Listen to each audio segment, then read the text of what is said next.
നമസ്കാരം. ഞാൻ ഈ അടുത്ത ദിവസം ചെന്നൈ വരെ പോയിരുന്നു.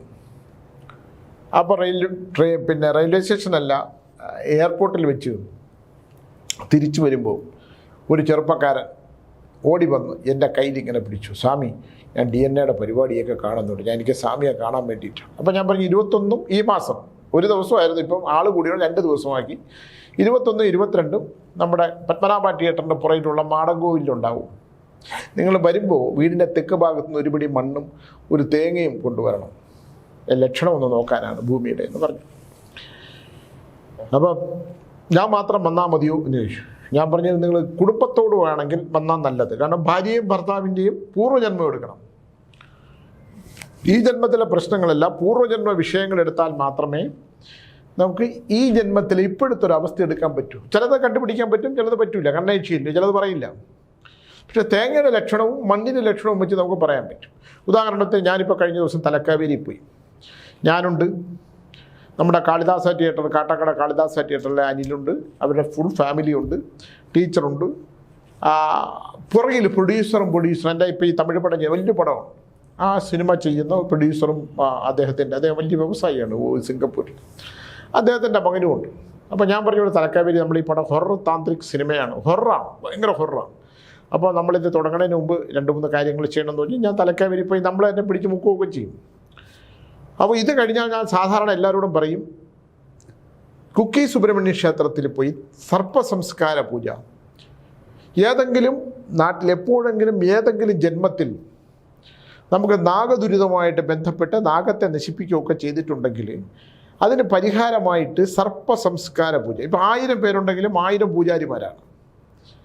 ഇവിടെ റൂം അവിടെ ഇതൊക്കെ കിട്ടാനൊക്കെ ഇത്തിരി പ്രയാസമാണ്. നമ്മുടെ മംഗലാപുരത്ത് നിന്ന് കുറച്ചങ്ങോട്ട് ഉള്ളിലോട്ട് പോകണം. ഈ തലക്കാവേരിയിൽ നിന്ന് 90 കിലോമീറ്ററാണ് ഈ കുക്കി സുബ്രഹ്മണ്യ ക്ഷേത്രം. സർപ്പ ശക്തിയാണ് അവിടെ. അപ്പോൾ ഞാൻ എല്ലാവരെയും പറഞ്ഞു ഇവിടെ പോയിട്ട് ഇതൊന്ന് ചെയ്താൽ നമ്മൾ ലക്ഷക്കണക്കിനുള്ള പൂജകളുടെ പരിഹാരം, സർപ്പദോഷങ്ങൾ കൊണ്ടുണ്ടാകുന്ന സ്കിൻ ഡിസീസിനൊക്കെ ഭയങ്കര മാറ്റമാണ്. ചിലർക്കൊക്കെ മാറും, ഒരുപാട് പേർക്ക് മാറാത്തതൊക്കെ ഉണ്ട്. അത് പിന്നെ വീണ്ടും പൂർവ്വജന്മം എടുത്ത് ഏതൊക്കെയാണെന്നൊക്കെ നോക്കേണ്ടി വരും. അപ്പോൾ ഈ കുട്ടിയുടെ ഞാൻ പറഞ്ഞ പുള്ളിമന സ്വാമി, ഭാര്യ ഇപ്പോൾ തൽക്കാലം ഒന്ന് പിരിഞ്ഞു പോയിരിക്കുകയാണ്. എന്തിനാണ് അവൾ വഴക്കിട്ടെന്ന് എനിക്ക് അറിഞ്ഞുകൂടാ. അവൾ പിരിഞ്ഞു പോയിരിക്കുകയാണ്, വേറെ കുഴപ്പമൊന്നുമില്ല. ഞാൻ കുട്ടികളുണ്ടോ? ഒരു മകളുണ്ട്.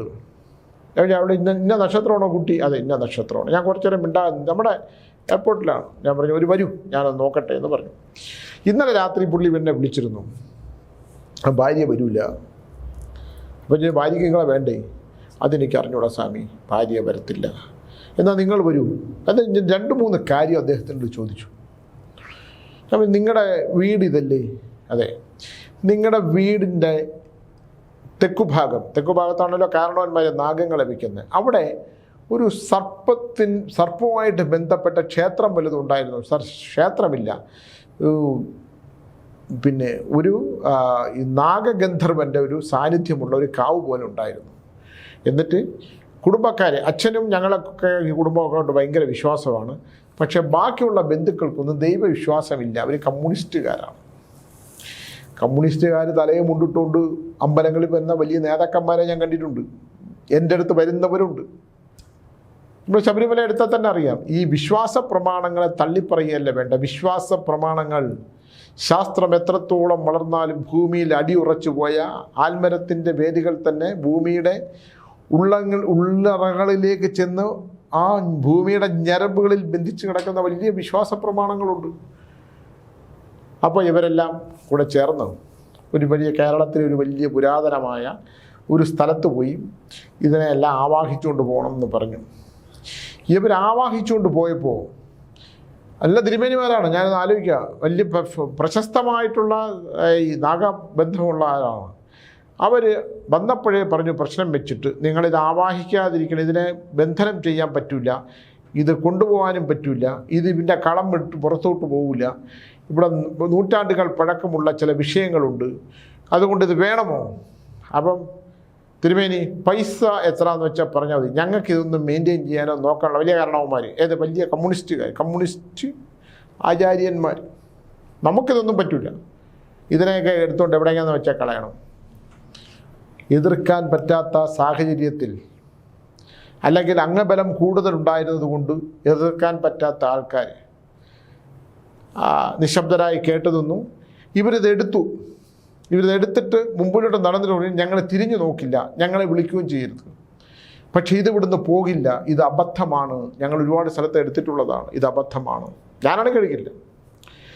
ഞാൻ വേറൊരു കഥ പറഞ്ഞു തരാം, കഥയല്ല വേറൊരു അനുഭവം പറഞ്ഞു തരാം. എടുക്കില്ല. എന്തായാലും ഇവർ ഇതെല്ലാം പൊളിച്ചു.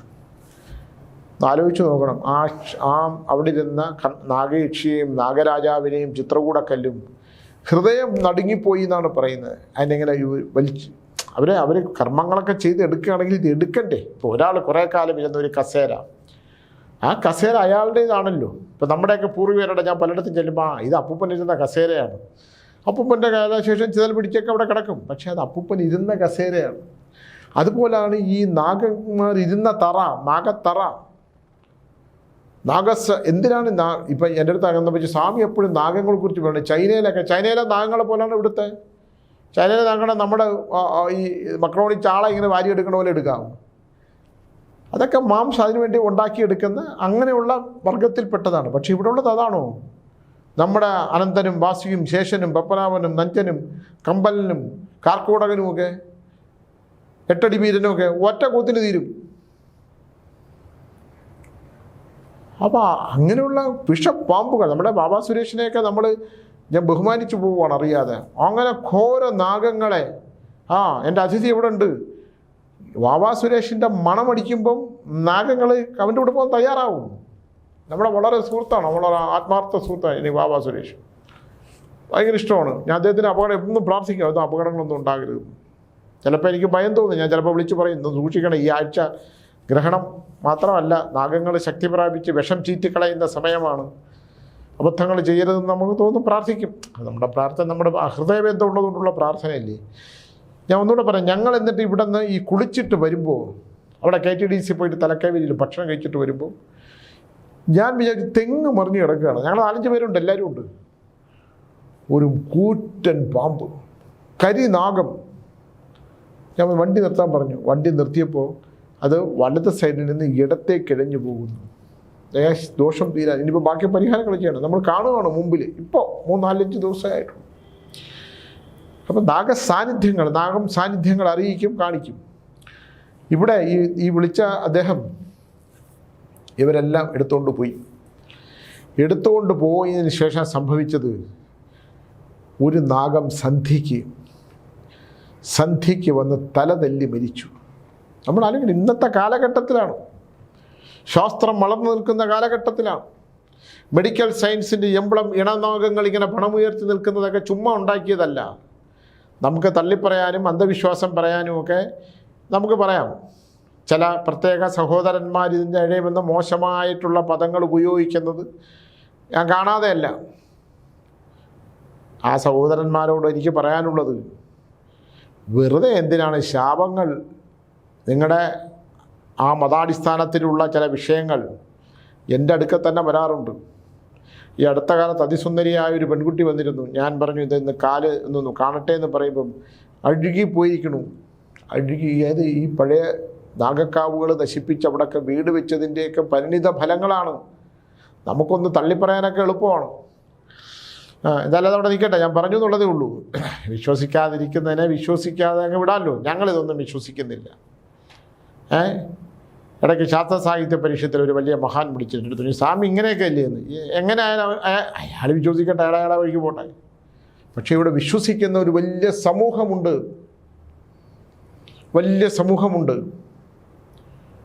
ഇപ്പം ലോക എന്ന് പറയുന്ന സിനിമ, എനിക്ക് പറയാൻ ഒരുപാട് കാര്യങ്ങളുണ്ട്. പക്ഷെ ഞാൻ പറയുമ്പോൾ അഭിമുഖത്തിൽ മമ്മൂട്ടിയെക്കുറിച്ച് പറഞ്ഞപ്പോൾ പറഞ്ഞതിനെ കുറിച്ച് ഇവിടെ വലിയ വിപ്ലവമായിരുന്നു. അത് ഞാൻ പറയുന്നില്ല. അത് മാത്രമല്ല, അത് പറഞ്ഞാലുണ്ടാകുന്ന ചില വിഷയങ്ങളുണ്ട്. അതൊക്കെ ആഘോഷിക്കാനും വ്യൂവേഴ്സ് കൂട്ടാനൊക്കെ എടുത്ത് ഉപയോഗിക്കുന്നവരുള്ളതുകൊണ്ട് ഞാൻ ആ വിഷയത്തിലേക്ക് കിടക്കുന്നില്ല. എൻ്റെ അടുത്ത് നേരിട്ട് വന്ന് തർക്കിച്ചാൽ, യൂട്യൂബിലല്ല നേരിട്ട് തർക്കിച്ചാൽ, കാര്യകാരണങ്ങൾ സഹിതം വളരെ വ്യക്തമായിട്ട് പറഞ്ഞു കൊടുക്കുക. യാതൊരു മടിയില്ല. പേരുൾപ്പെടെ, നാളും നക്ഷത്രം ഉൾപ്പെടെ ഇത് പറഞ്ഞു കൊടുക്കാൻ മടിയില്ല. എന്തായാലും ഈ നാഗത്തിനെ വന്ന് തലതെല്ലിച്ചെത്തു. ഒറ്റ ഒരാൾ, ഓരോരുത്തരും അവിടെ ആ കുടുംബത്തിൽ ഇതുപോലെ ഒരുപാട് വിഷയങ്ങൾ ഇതിനകത്ത് പറയുന്നുണ്ട്. ഈ ഒരുപാട് വിഷയങ്ങളുണ്ട്. ഈ നാഗം വന്ന് തലതല്ലി മരിക്കുന്ന, നാഗത്തിൻ്റെ ഇരിപ്പിടം നശിപ്പിക്കുന്ന, നാഗമുട്ടകൾ നശിപ്പിക്കുന്ന അത് അതിന് പോക്കോളൂ. അതിൻ്റെ കൂടെ എന്നെ ഞാൻ പറഞ്ഞില്ല, ഞാൻ മണികണ്ഠിക നോവൽ എഴുതിക്കൊണ്ടിരുന്നപ്പോൾ അതിനകത്ത് ബാബാ സുരേഷിന് റോളുണ്ട്. ഞാൻ പറഞ്ഞു ബാബാ സുരേഷ് വന്നിറങ്ങുന്നു, ഇതുപോലെ ഒരു പാമ്പ് പണം ഉയർത്തി അവിടെ ഇരിക്കുന്നത് കണ്ട് ഞാൻ ബാബയെ വിളിച്ച് സ്വാമിയുടെ വീട്ടാണ്, ഞാൻ തൊടൂല്ല എന്ന് പറഞ്ഞ് ഞാൻ പറഞ്ഞിട്ടുള്ളതാണ്. അതതിൻ്റെ വഴിക്ക് പൊക്കോളൂ. അതിൻ്റെ വഴി സഞ്ചാര വഴിയിൽ കയറി നമ്മൾ വീട് വയ്ക്കുകയല്ലേ. ഇത് നമ്മൾ തിരിച്ചറിയണത് അവൻ്റെ, ഞാൻ ചോദിക്കട്ടെ, ഇപ്പോൾ വനത്തിനകത്ത് കയറി മൃഗങ്ങൾ നമ്മുടെ അടുത്തേക്ക് ഇറങ്ങുമെന്ന് പറഞ്ഞാൽ അവൻ്റെ സ്ഥലമില്ലേ. കാട്ടിനകത്ത് കയറി നമ്മൾ വീട് വയ്ക്കാൻ പറഞ്ഞു, വീടും സ്ഥലം ഇപ്പോൾ കാന്തല്ലൂർ മുഴുവൻ ആനകളാണ്. അവൻ്റെ സഞ്ചാര മേഖലകൾക്കകത്ത് കയറി നമ്മൾ വീട് വയ്ക്കണം. എന്നിട്ട് അവനെ പടക്കം പൊട്ടിക്കും, അവനെ പടക്കം എറിയും. നിവൃത്തിയില്ലാതെയില്ലേ. നമ്മുടെ കാന്തല്ലൂരിൽ ഒരു വലിയ ഇഷ്യൂ നടന്നിട്ടുണ്ട്. ഞാനത് കൂടെ പറഞ്ഞിട്ട് ഇതിലേക്ക് വരാം. ഒരാൾ ആനകൾ വന്ന് ശല്യം ചെയ്യും. മറയൂർ ജംഗ്ഷനിൽ തേങ്ങ കച്ചവടം കൊണ്ട് നടത്തിയിരുന്ന ഒരു മനുഷ്യൻ, അദ്ദേഹത്തിന് ഈ ആനയെ കൊണ്ട് നിവൃത്തിയില്ലാതെ കുപ്പിക്കകത്ത് പടക്കം വെച്ച് അഗ്നി വെച്ച് കെട്ടി ഈ ആനകളെ എറിയുമായിരുന്നു. ഒരു 3-4 വർഷത്തിന് മുമ്പ് ഒരാന ഒറ്റയ്ക്ക് നടന്നു വന്നു. നടന്ന സംഭവമാണ്, പേപ്പറിൽ വന്നാണ്. ഒറ്റയ്ക്ക് നടന്നു വന്ന് ഈ കുപ്പി എറിയുന്നവൻ്റെ ഇരുട്ടിൽ, ആ കടയുടെ ഇരുട്ടിൽ മറഞ്ഞു നിന്നു.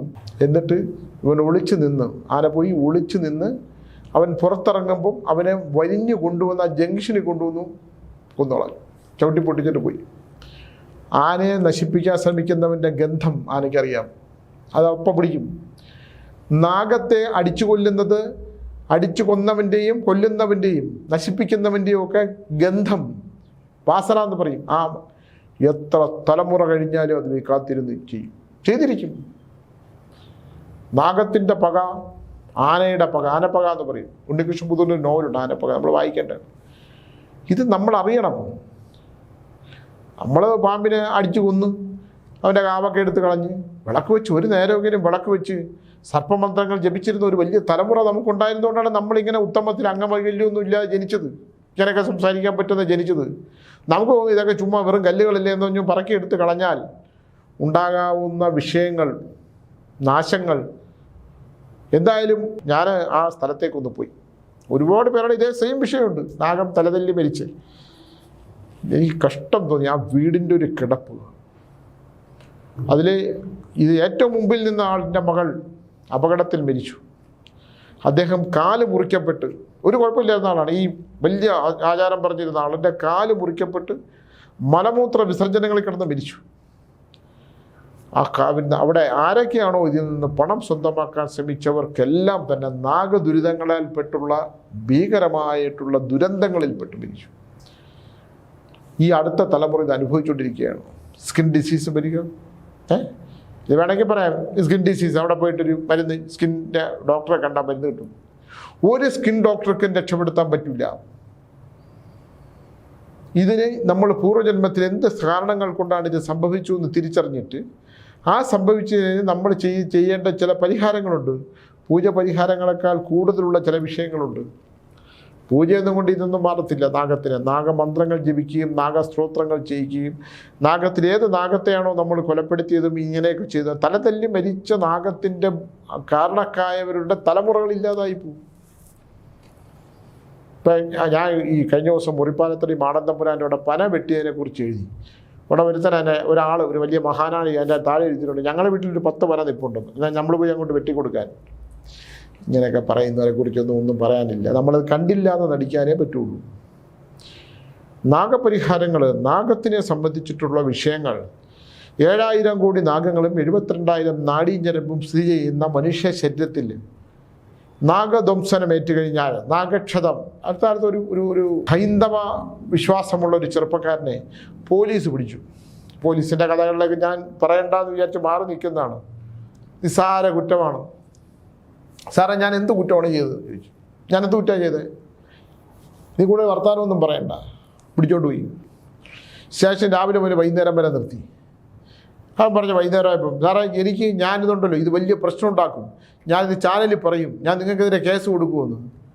ആ ഉദ്യോഗസ്ഥർ എഴുന്നേറ്റ് വന്ന് അവനെ കുനിച്ച് നിർത്തി 3-4 ഇടിയും അടിവയറ്റിൽ മുട്ട് കയറ്റി ഇടിക്കുകയും ചെയ്തു.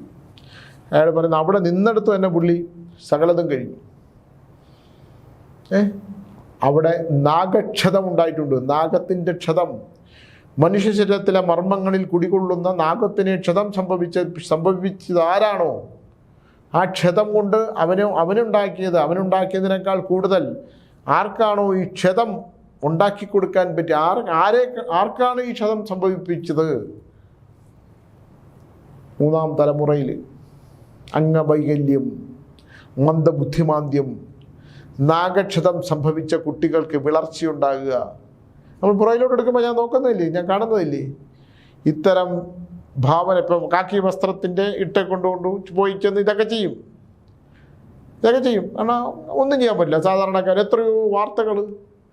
എത്രയോ വാർത്തകളാണിത്.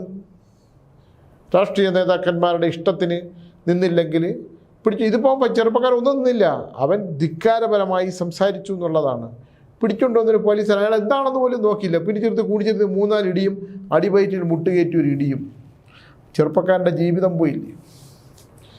പോലീസ് നമ്മളെ വിളിച്ചാൽ പൈസ വല്ലതും ചോദിച്ചാൽ കൊടുത്തേക്കുക, സാറേ രക്ഷിക്കണം എന്ന് പറഞ്ഞ് രക്ഷപ്പെട്ടിരിക്കും.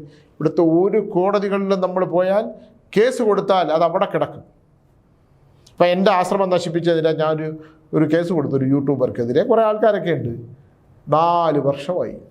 ഇപ്പോഴും വാറണ്ടൊക്കെ ആയിട്ട് കിടക്കുന്നതേ ഉള്ളൂ. അതങ്ങനെയാണ്. കാരണം നിയമം അങ്ങനെയാണ്. നമ്മളിവിടെ മന്ത്രി ശശീന്ദ്രൻ എന്ന് പറയുന്ന ഒരു മന്ത്രി ഉണ്ടായി, നമ്മുടെ NCP എപ്പോഴും ഉണ്ട്. അദ്ദേഹത്തിന് ഒരു സ്ത്രീപീഡന കേസിൽ കുരുക്കി ഒരു പെൺകുട്ടി, കൊച്ചുമകളുടെ പ്രായമുള്ള പെൺകുട്ടിയെ കൊണ്ട് അദ്ദേഹത്തെ സംസാരിപ്പിച്ച് ആ വാർത്ത റെക്കോർഡ് ചെയ്ത് പുറത്തു കൊണ്ടുവന്നു. പുറത്ത് ചെയ്ത് അദ്ദേഹത്തിൻ്റെ മന്ത്രിസ്ഥാനമൊക്കെ കളയിപ്പിച്ച് നാണക്കേടുണ്ടാക്കി. ഈ ചെയ്യിപ്പിച്ചവർക്കെല്ലാം മക്കളും കൊച്ചുമക്കളും പെൺമക്കളും ഒക്കെ ഉണ്ട്. ഒന്ന് ആലോചിച്ച് നോക്കണം. വാർത്താ പ്രാധാന്യത്തിന് വേണ്ടി അല്ലെങ്കിൽ ഒരു ചാനലിൻ്റെ ഉയർച്ചയ്ക്ക് വേണ്ടി അത് ചെയ്യിപ്പിച്ചു. ആ കേസിൽ ഇപ്പോൾ പ്രദീപ് മരിച്ചു, ബാക്കിയുള്ളവരൊക്കെ കേസിൽ ഇങ്ങനെ നിൽക്കുവാണ്. ആ കേസ് അവിടെ എങ്ങനെ പോയാൽ അത് അവിടെ നിൽക്കും, അവിടെ നിർത്തിയേക്കും. നീതി കിട്ടൂല നമുക്ക്. മന്ത്രിയായി അദ്ദേഹത്തിന് ഇപ്പോൾ ഭരണസ്വാധീനം ഉണ്ടായിരുന്ന ഒരു മന്ത്രി ആയിരുന്നുകൊണ്ട് ആ കേസ്, കാരണം ഇനിയിപ്പോൾ കേസ് അന്വേഷിച്ചു തുടങ്ങിയാൽ ഇദ്ദേഹത്തിൻ്റെ ഇരിപ്പിടത്തിന് കോട്ടം തട്ടും. അപ്പോൾ ഇതങ്ങനെയാണ്. നമുക്ക് നീതിയും നിയമവും ഒന്നും നമുക്ക് സാധാരണക്കാർക്ക് ബാധകമേ അല്ല. ഇപ്പം നമ്മളെ അറസ്റ്റ് ചെയ്തുകൊണ്ട് ഇപ്പോൾ ഒരു വക്കീൽ, ഒരു മജിസ്ട്രേറ്റ് അതിനകത്തോട്ട് ബന്ധമുണ്ടായിരുന്നു. നമ്മൾ അദ്ദേഹത്തിന് പരാതി കൊടുത്തു. ബാർ കൗൺസിലും എടുത്തില്ല, ഹൈക്കോടതി എടുത്തില്ല. കാരണം ആ കുറ്റങ്ങളൊക്കെ തന്നെ നമ്മൾ സഹിച്ചോണം.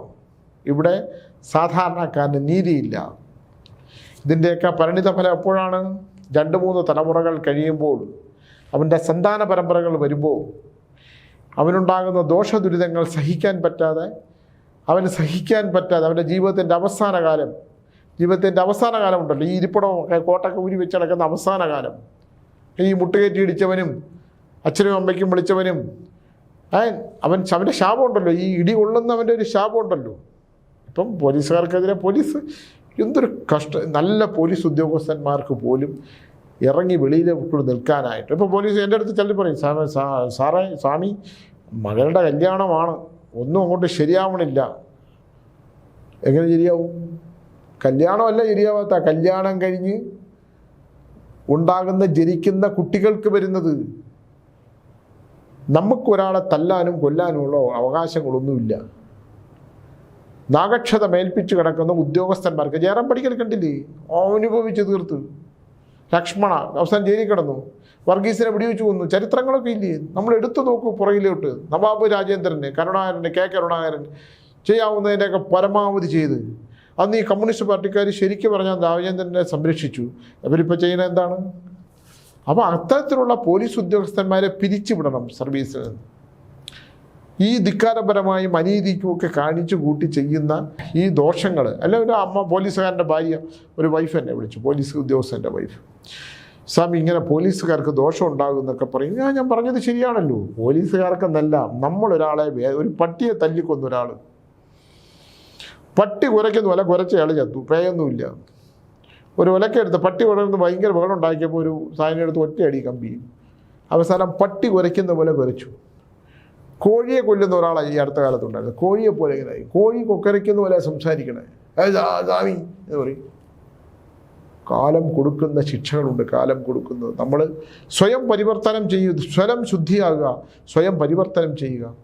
ഇല്ലെങ്കിൽ ഉണ്ടാകാൻ പോകുന്ന ആപത്തുകൾ നമുക്ക് സഹിക്കാൻ തയ്യാറുണ്ട്. ഇതൊന്നും എനിക്ക് വിഷയമില്ല, എനിക്കൊന്നും പ്രശ്നമില്ല, ഞാനിത് സഹിച്ചോളാം എന്ന് പറയുന്നവർക്ക് ബുദ്ധിമുട്ടൊന്നുമില്ല. നമ്മളെന്തിനാണിത് എൻ്റെ മുമ്പിൽ വരുന്ന വാർത്തകൾ ഇങ്ങനെ അറിയിക്കുന്നത്? ആ അമ്മ എൻ്റെ അടുത്ത് പറഞ്ഞു, 3 പെൺമക്കളാണ്, ഒരു പയ്യനുണ്ട്, അവൻ കഞ്ചാവും ഡ്രഗ്സും ഒക്കെയാണ് സ്വാമി. അവനെ ഇവൻ്റെ അച്ഛൻ മരിച്ചു പോയി, അവസാന കാലം ഭയങ്കര ബുദ്ധിമുട്ടി. അപ്പം ഇദ്ദേഹം പറയുന്ന ആ പോലീസ് ഉദ്യോഗസ്ഥനായ ഭർത്താവ് വലിയ ദോഷമൊന്നും ചെയ്തിട്ടില്ല, ആരെയൊന്നും ഉപദ്രവിക്കുകയൊന്നുമില്ലായിരുന്നു എന്ന്. 2 മക്കൾ ഡൈവോഴ്സായി, ഒരു കുട്ടി വിവാഹമേ വേണ്ട. ഈ പയ്യൻ്റെ കാര്യം പറയുമ്പോഴാണ് എനിക്കിതിൻ്റെ ഒരു അവസ്ഥ മനസ്സിലാകുന്നത്. ഈ പയ്യൻ ഒരു ദിവസം നമ്മളെ തമ്പാനൂർ ഇറങ്ങിയിട്ട്, ഇയാളുടെ മരണത്തിന് ശേഷമാണ്, രാത്രി ലേറ്റായി, ആൾ മാറി ഗുണ്ടകൾ തല്ലിച്ചതച്ച് കാലിനെ ചവിട്ടി ഒടിച്ച്, കാലിനെ ഒടിച്ച് കളഞ്ഞ്, അംഗവൈകല്യം.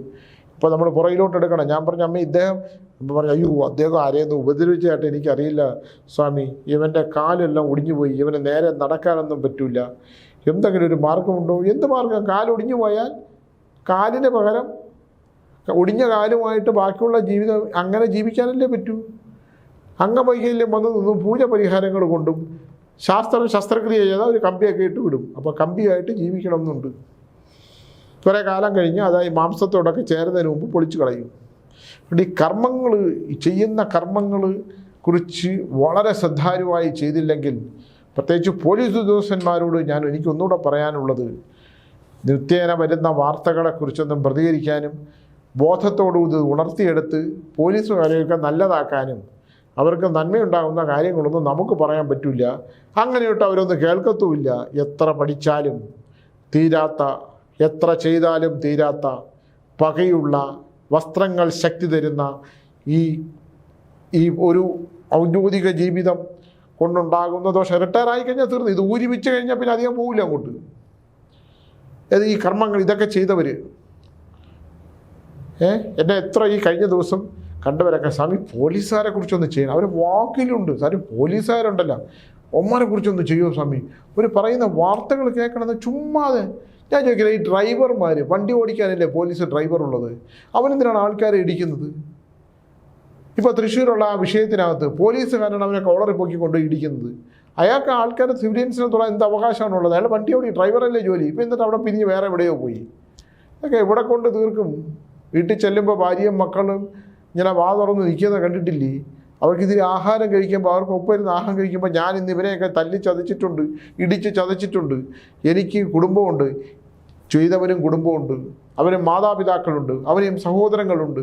അവനെ ഇടിച്ച് അവൻ്റെ രോഗദുരിതമാക്കി കളയുമ്പം നിങ്ങൾക്ക് കിട്ടുന്നത് അതിൻ്റെ 1/6 ദോഷം. എപ്പോഴാണോ ഒരുത്തൻ ആഘാതമുണ്ടാക്കുന്നത്, എപ്പോഴാണോ അവൻ്റെ ശരീരത്തിലെ നാഗങ്ങളെ ചതച്ചില്ലാതാക്കുന്നത്, എപ്പോഴാണോ അവൻ്റെ മർമ്മം തകർക്കുന്നത്, നിങ്ങൾ 10 ദിവസം സസ്പെൻഷനൊക്കെ ആയിട്ട് ജോലിയൊക്കെ തിരിച്ചു കിട്ടും. പക്ഷേ ജന്മാന്തരങ്ങൾ അനുഭവിക്കാൻ പോകുന്ന മഹാവിപത്തിനെക്കുറിച്ച് ഞാൻ ഓർമ്മിപ്പിച്ചുകൊണ്ട് നിർത്തുന്നു. മനുഷ്യനോട് ദയയോടും സഹാനുഭൂതിയോടും സ്നേഹത്തോടും കൂടി ഔദ്യോഗിക ജീവിതം ചെയ്തു തീർക്കണമെന്ന് പറയുന്നു.